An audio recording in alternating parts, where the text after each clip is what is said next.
Doctor Shyama Prasad મુખર્જીની જન્મજયંતિ નિમિત્તે ભાજપ પ્રદેશ અધ્યક્ષ જગદીશ વિશ્વકર્મા વડોદરા જિલ્લા ભાજપ કાર્યાલય પહોંચ્યા હતા. આ અવસરે આયોજિત કાર્યકર્તા સંમેલનમાં તેઓ ઉપસ્થિત રહી કાર્યકર્તાઓને સંબોધન કર્યું. કાર્યક્રમમાં જિલ્લા ભાજપ અને મહાનગર ભાજપના આગેવાનો તેમજ કાર્યકર્તાઓ મોટી સંખ્યામાં ઉપસ્થિત રહ્યા હતા. પ્રદેશ અધ્યક્ષ દ્વારા સંગઠનને વધુ મજબૂત બનાવવા, સરકારની યોજનાઓને લોકો સુધી પહોંચાડવા અને આગામી સંગઠનાત્મક કાર્યક્રમોને લઈને માર્ગદર્શન આપવામાં આવ્યું હતું.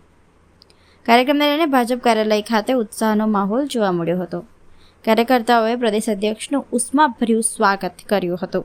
સમગ્ર કાર્યક્રમ માટે ભાજપ સંગઠન દ્વારા ચુસ્ત તૈયારીઓ કરવામાં આવી હતી. સતત આખા રાજ્યની અંદર આ પ્રસંગે દરેક જિલ્લાએ કાર્યાલય કાર્યક્રમો થવાના છે. સાથે સાથે આજે 25 જૂન પણ છે, કટોકટીનો કાળો દિવસ, બંધારણનો હત્યા દિવસ.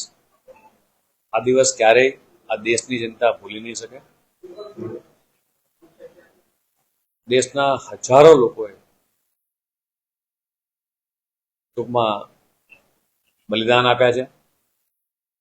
સાથે સાથે 1 લાખ કરતા વધારે લોકોએ ધરપકડ વળી હતી આ દિવસે. અને એ વખતની કોંગ્રેસ સરકાર ઇન્દિરા ગાંધીએ પોતાની સત્તા બચાવવા માટે, સરકાર બચાવવા માટે એ બંધારણની હત્યા કરી હતી. અત્યારે કોંગ્રેસના નેતાઓ લાલ ચોપડી લઈને ફરતા હોય છે, પણ એ વખતના એમના નેતાઓ દ્વારા જે બંધારણની હત્યા કરવામાં આવી હતી, કટોકટી નાખવામાં આવી હતી, એ દિવસ ક્યારેય આ દેશની જનતા ભૂલી શકે એમ નથી. અને આ દેશની જનતા ક્યારેય એમને, કોંગ્રેસને ક્યારેય માફ નહીં કરે. સાથે સાથે ડોક્ટર શ્યામા પ્રસાદ મુખર્જીએ જે બલિદાન આપ્યું હતું, કાશ્મીર માટેનો જે નારો આપ્યો હતો, એક દેશ મેં દો વિધાન, દો નિશાન, દો પ્રધાન નહીં ચલેંગે, અને એ પણ બલિદાનને આ દેશની જનતા ક્યારેય નહીં ભૂલી શકે. એ યાદગાર હશે.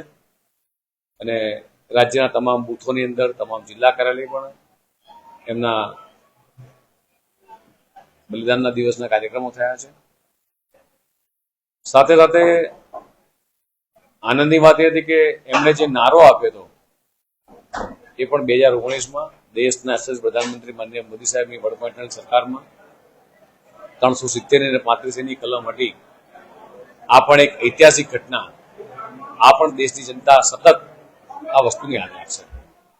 આજની આ નવી જનરેશન, આ નવી પેઢી એ સતત આ કાળા દિવસને એ ક્યારેય એ ભૂલી ના શકે. એ પ્રકારની ઘટનાઓ એ વખતના કોંગ્રેસના નેતાઓ જે કરી હતી, એનો સંવાદ આજે વડોદરા ખાતે પણ થવાનો છે અને રાજ્યમાં અલગ અલગ 4 જગ્યાએ એના કાર્યક્રમો થવાના છે.